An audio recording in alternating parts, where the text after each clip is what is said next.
A Máquina de Moer os Dias do premiado Wilson Alves Bezerra é o segundo livro da trilogia iniciada com Vapor Barato, de 2018. Em chave futurista e escrito do gênero epistolar, na forma de cartas, o romance imagina um país apocalíptico e descreve uma viagem no tempo que recapitula os horrores da história brasileira.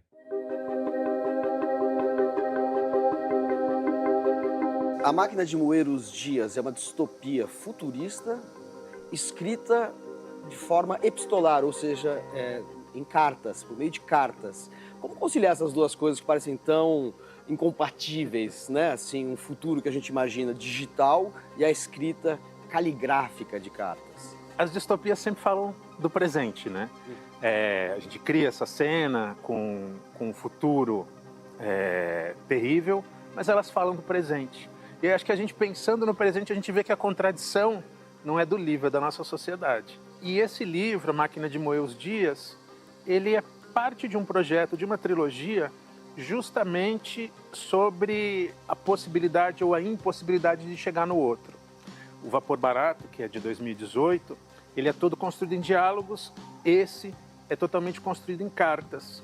A gente tem vivido um momento, nos últimos anos, na nossa sociedade, dessa impossibilidade do diálogo, da impossibilidade da escuta. Na rede social todo mundo fala, mas ninguém ouve. Percebo como essa tarde de hoje se parece com o futuro. A cidade sem gente. No Vapor Barato tinha essa coisa do consultório de psicanálise, do paciente e do analista ali conversando sobre esse enlouquecimento dele diante do próprio funcionamento social fascista que se instaurou naquele momento. Estou falando de 2016, 2017. E agora o livro se localiza mais no futuro, em que esse protagonista ele escreve cartas na tentativa de chegar à interlocutora dele, a Milena, e fugindo de uma coisa persecutória. Vamos então ao conteúdo dessas cartas, porque o seu protagonista, o missivista, escreve para Milena, que desapareceu num contexto catastrófico. Qual é o projeto dele nessas cartas? O que ele traz como, enfim, intenções para essa interlocutora que nunca aparece? A Milena era companheira dele numa organização política, que a gente não é nomeada, né? A gente não sabe o nome, e ao mesmo tempo era uma parceira amorosa dele. E ela desaparece, ele tem certeza que ela foi pega, que ela caiu, e ele tem a ideia de viajar no tempo, criar uma maneira de viajar no tempo para poder fazer as coisas diferentes. Ele quer modificar o passado para impactar o futuro, modificá-lo. Isso. E eu acho que aí é a sacada do livro, assim, aquilo que eu acho que tem de interessante, porque é uma discussão com a ficção científica, com a máquina do tempo, com a ideia da máquina do tempo. Como esse personagem está em fuga o tempo todo, ele se move pelas bordas da cidade. Ele passa um tempo em Itapecerica da Serra, Franco da Rocha, esses lugares à margem. E em Franco da Rocha, ele fica nas ruínas do Hospital Psiquiátrico do Juqueri.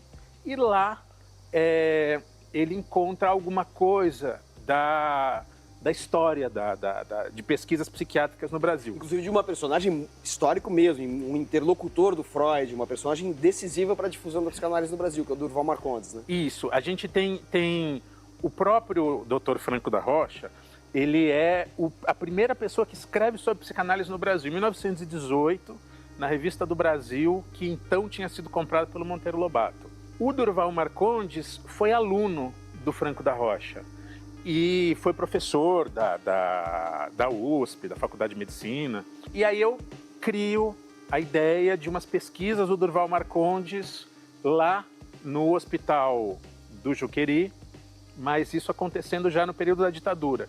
E aí a possibilidade de cruzar a viagem no tempo pela ficção, a pesquisa sobre o inconsciente, sobre os psicotrópicos e os abusos dos totalitarismos brasileiros já que o Hospital Juqueri também foi um lugar de tortura. São Paulo, 7 de maio de 1964. Está vazia agora a Praça Ramos de Azevedo e não são nem 7 da noite. Não tem ninguém na rua.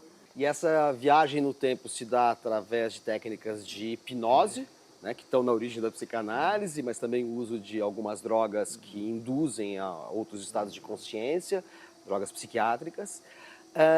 E aí o retorno acontece. O retorno acontece e o protagonista atravessa momentos decisivos, críticos da história brasileira. No fundo, A Máquina de Moer os Dias parece ser um livro sobre como a nossa história entrou numa máquina de ser moída, de produzir ruínas, né? A gente vê que desde 1500 a gente tem essa história de abusos, de torturas, de sofrimento. Os anos 30, os anos 60, as nossas ditaduras.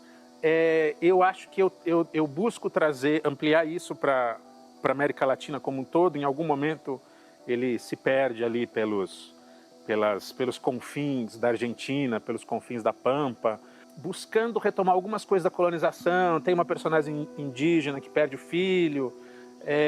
Eu acho que são não necessariamente momentos históricos, mas momentos que são reveladores do que são as histórias dos países latino-americanos. Pego um pedaço de carvão e violo a parede dos Correios com fúria. Fora, milicos. Isso aqui é o segundo volume da trilogia? Isso. E qual será o terceiro? O terceiro são os Cadernos Mediúnicos de Valmor Cantagalo. É um livro que vai trabalhar com a nossa religiosidade brasileira, com psicografias e Chico Xavier, e evangélicos e testemunhas de Jeová.